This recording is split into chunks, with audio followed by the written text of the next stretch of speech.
my channel. So today I wanted to do a video on motherly advice and to just give some mom's advice out there, because I know when I was going through my little phase, my mom was very patient with me, and if it hadn't been for her patience and her prayer, I don't think I would be where I am today. So I just had a few questions for her to answer. She doesn't know what the questions are, but she's gonna answer them to her best ability. And I kind of steered these or guided these in a way to where it could give you guys advice, but where it was raw and real, like informative. So the first question I'm going to ask, which is can't look. It's very simple. She tells us this all the time, where she tells us about when she found God. But I wanted you guys to know as well. So I asked, what age did you become devoted to God or considered yourself a Christian? Because I think around age 12, I was always brought up in a Christian home. We went to church literally 7 days a week. And I knew about Jesus and I knew about God. But at age 12, I got baptized at 10. But it's age 12 when I had that encounter with God that allows me to know that it wasn't my mom's religion. It wasn't because I had to go to church, but because it was an encounter with God to let me know that He was real, that He was really, truly real. And I remember I had a dream. It was through a dream I had that I met Jesus. And He was walking me through this garden, or like in Jamaica, like to a yard, and dogs are barking, and he held his hand out and the dog stopped barking and he said, "Come with me." And I remember waking up and realizing that this wasn't just going to church, it was finding that connection with God. And that was my first step at age 12, when I really start reading my Bible seriously, memorizing scriptures, and fall in love with the Bible stories. And then as older you get, then they realize that they are not just stories, but they become practical in your own life. I'm glad you touched on your mom, you not doing it because your mom, not because you were forced to go to church, but because it was something you wanted to do on your own, and that God had came to you in a dream and just like instructed you on your own. It wasn't tied to what you knew growing up, but not to what your mom forced you to do. So that goes into the second question. How much of that do you think was influenced because of your mom or by your mom?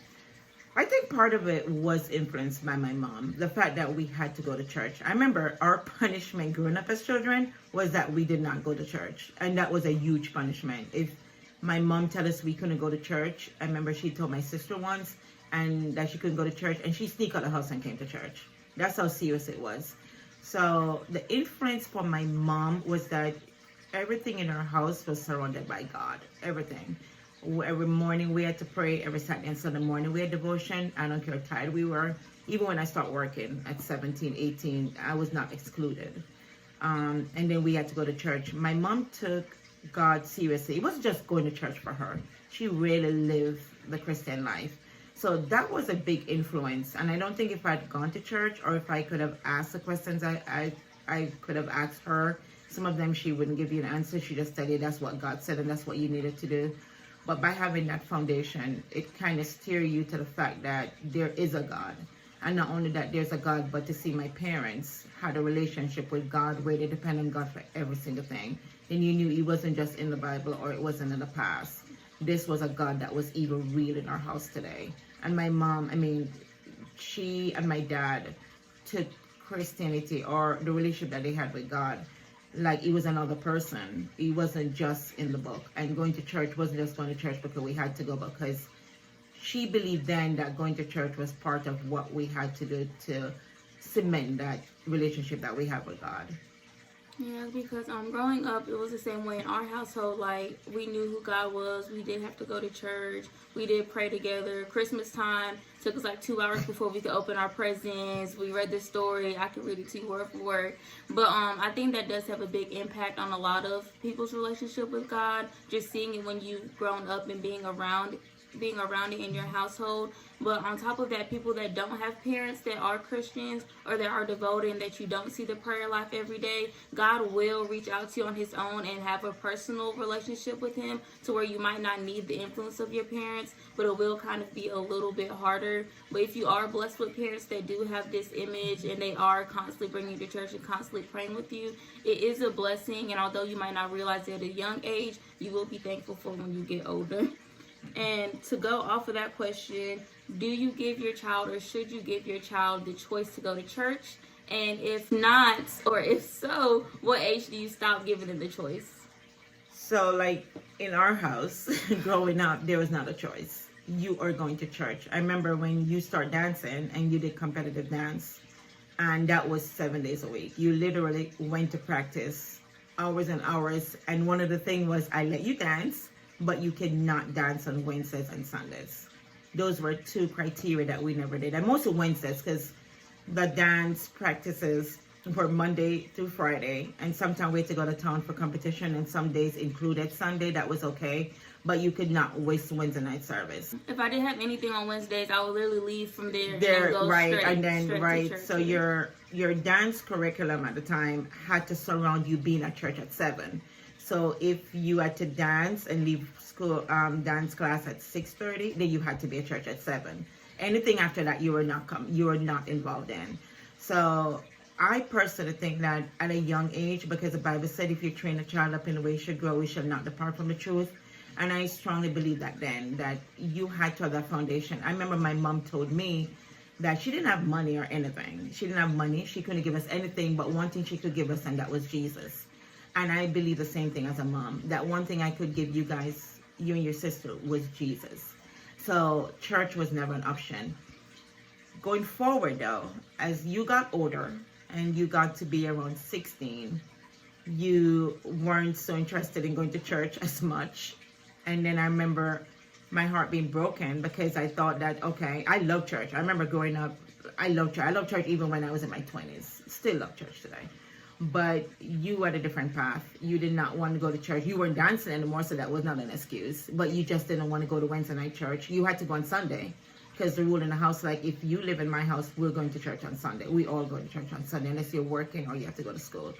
But you never want to go to some Wednesday night service. You have different excuses. You had you come up with an excuse all the time. And I remember praying about it and realized that, you know what, at 16, you're old enough. And I had my connection with God at 12. And I knew that if you got a connection with God, then it will come back. You will find, because I didn't want to force you to do it. I wanted you to go to church because it was not just going to mingle and have friends, but it was more to have this connection, or this connection with Jesus, that will allow you to realize why it is that you have to, like, or you should be around people of like faith and like mind. And you're teenagers, so of course I want you to be around Christian teenagers than to be around teenagers that I didn't know what they were doing. But I had to let it go. I honestly had to let it go. I let it go, and you didn't even know that, because I literally prayed night upon night, and I'm like, God, if I teach you and I let you along that path. So this is where you're going. I put it in your hand, because I never once did I doubt that you had that foundation. So I just had to let it go. So I think it was 16 when I didn't push you to go to church on Wednesdays. Around 16, 17, and then it was, but we would have spiritual talks at home, because we always have that talk. We always have the why should I not, why is God, why is that. So it's not that we didn't have talks about God. It's just that you didn't see that it was important for you to go to church on Wednesday nights anymore. And I had to give it up and just pray and let God do his thing. And that's what I did. I think it's important for mothers to let their kids know that Sundays are an important day to go to church, because like I said, of course, Wednesday night and like choir practice and things like that, you can feel like you're being forced to go to things like that. And when you're on your own and you're not with your mother, you can do whatever you want to in their church. You can be on your phone, you can go to the bathroom, you cannot even go. But just making sure that you guys all go as a family on Sundays, like you said, it does build a good foundation. And I think foundation is all that matters. Like, your kids can steer away from God, but at the end of the day, when they do come back to him, they'll remember that I always had that foundation. I always went to church on Sundays with my family. And when you're with your family in church, it's easier for you to listen to the message. You might not want to be there, but your mom's able to better watch you and make sure that you are participating. And although it might seem frustrating in the moment, like she said, you do always have that foundation to go back to. And let me say, it don't have to be Sunday, because people go to church at different times. Yeah. So let me make that clear. Our worship was Sundays. So if you go to church Friday, Saturday, Sunday, it doesn't matter. What matters is that your child has that foundation. And not only the foundation of going to church, but by seeing that throughout the week, throughout the days, that you have this connection with God that is not built in church only, or into what everybody is. It's your personal connection. And when they see that, even if they don't go to church, like Brianna stopped going on Wednesday nights. Whenever she come home, she had to go on Sundays. But no matter what day it is, whatever or wherever you go, church, chapel, whatever it is. What's the difference between talking to your child about their relationship with God in their childhood versus when they're older and in their adulthood? So, because I have two girls and two different personalities. Again, I had to learn how to treat each child different, but to get the same message across. So for you and Briella too, I mean, there's a lot of questions. So when you were younger, it's a lot of questions. And the questions that you guys asked was nothing that I asked when I was younger. Like Briella, I remember Briella asking, why we have to go to church if God is everywhere? That was a question that she asked. And I was like, I mean, that's a good question. Like, why do we have to go when God is everywhere? But so be open to your children's question. And then whatever you don't know, just tell them you don't know. And then one thing I instilled in my girls were, listen, you cannot equate God with our thought process, because how we see things and how God sees things is way bigger. So I had to make sure that they understand that how I see things, how they see things, there's a God that's bigger than you and I, whatever you want to call him. And his ways and our ways are two different. His thoughts are different. So I think the difference is when you're younger, it's more a guidance. It's more guidance to the path that I took and I thought it was successful. And I want you guys to take. When you get older, I think that guidance should move from guidance to more prior and waiting for God to have that connection with the child. Because I don't care what I did. And I don't care what I said. I don't care, because some days I'm not perfect either. So if you don't have that connection with God, the older you get, it's not going to last. So then you move from guidance as children to when you're older. And for you at 16, when you were older, I'm still guiding Briella at 12. When you're older, then you have to pray that that child find Jesus in a different way. Not just going to church, not just going because you want them to go, not just doing stuff or reading the Bible. I mean, I bought you a Bible when you were younger because I thought it was a great thing to do because I love reading the Bible. But I don't remember ever seeing you read it. I mean, I see you on Sunday going to church with it, but you had to go to church with it. Briella does the same thing.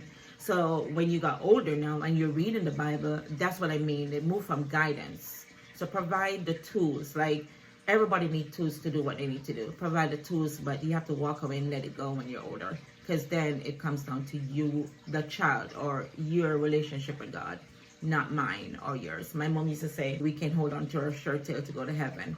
This is a stage where for you at 20, where you have to find God for yourself. You have to find that connection with him.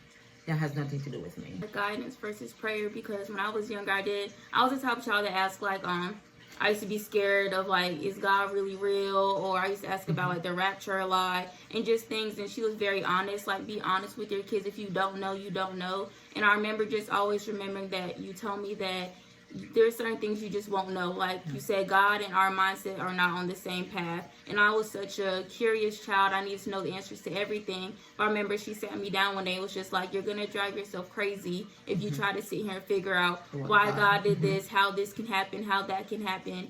And after that, I would ask questions about, like, realistic things or, like, scripture verses and things where she would have an actual answer for me. When it came to, like, how did God create the world and things that you just won't know, I think that was a good message for a lot of kids to know, is that sometimes you don't know the answer. Because if you did, then you and God would be like mine, and you guys aren't both like mine.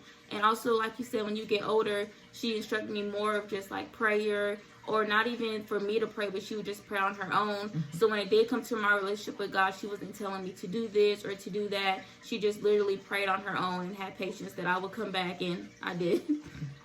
And so the other question that ties into that is, how do you help bring your child that's gone astray back to God? Patience. That's all it is. Patience. I remember when you, at 16, when you decided not to go, you don't want to go to church on Wednesdays, and then you had to go on Sundays. I think if I gave you the choice for Sundays, you probably wouldn't have gone on Sundays either. And then when you went off to college, I knew that was a different world, and you were going to be with people who were not as you went to a liberal arts, or you're still in a liberal arts college. So I knew when we signed up for a liberal arts college what we were getting ourselves into. But I knew that the foundation that you had was something that I had to depend on and have faith in, that you had that foundation. And then I serve a God who I don't believe gave me a child that would not come back to him. I didn't know when you were going to come back. I didn't know how you were going to come back. But every day I prayed, and I have faith because I know you have two grandmothers who pray for you guys every single morning. I know my mom gets up like 3 o'clock in the morning, and she's praying for all her grandkids, and I know your other grandmother does. So it's just that faith that I had to wrap back on that faith and realize that if it wasn't going to be now, it was going to be down the road. And I had to be patient enough to wait until that time. Because if you're not patient, then I would just drive you crazy. I'd be like, Brianna, I never asked you if you went to church in college. I remember you told me one day that you went to church. I think it was in your first year when you went to church with your friend. And I was jumping on the bed like, yes, Lord, thank you, Jesus. And then you never said anything about church after that. So I was like, oh, here we go again. So, or we never mentioned, you might call me and ask me something about the Bible, but it was either you were having a conversation at school and you wanted to either prove a point, but it wasn't about your connection with God. And I knew you were moving further and further away, but I remember nights upon nights, days upon days, I would just pray. I mean, I would just pray and cry and be like, God, I can't give her anything. I mean, you're brilliant and you're in a good school and I can give you more than my mom could give me, but not having Jesus, I that almost drove me crazy. But I never let you know that because I patiently and wait and prayed for God to show you him. And I knew when you saw him, then everything would be okay. And she did have a lot of patience, and my mom's the type to voice her opinion. Yeah, she's not a patient person, so I think prayer and patience are really the two best things you can do for your child. Of course, when they're younger, there are certain, you're over them a little bit more, which you do have to be, so they have that guidance. But when I did get older, she was very patient. When I went to college, she never asked me did I go to church. She never forced me to come home and go to church, unless it was like Mother's Day, which I would be home regardless. We did go to church together and stuff. But just be patient with your child and just realize that if you put everything in God's hands, he will work it out. And my mom genuinely did put everything in his hands. And it took about 4 years. But now she's beaming, happy, and she always tells me she's excited to see where God's going to take me, where my journey's going to go. So if your child's 22, 30, and they're still struggling, and you feel like they're not where they're supposed to be, God has a certain time for everything, and he will work everything out if you're just patient and pray. And I know that made me feel relieved, and it didn't make me feel like my religion was forced on me, but it was something that I actually wanted to do. And having a mother that I knew grew up praying with and was a real Christian, was in the church, and grew up knowing her word. I could ask her anything about a debate, ask her any Bible verse, she'd be able to tell me. That was a good foundation for me as well. So I think guidance, foundation, patience, and prayer are the 4 things that you can do as a mother. And just like I said, put everything in God's hands, and your child will be good, and they'll come back to God like you want them to. One thing I want to say, be prepared for when your child is ready to come back too.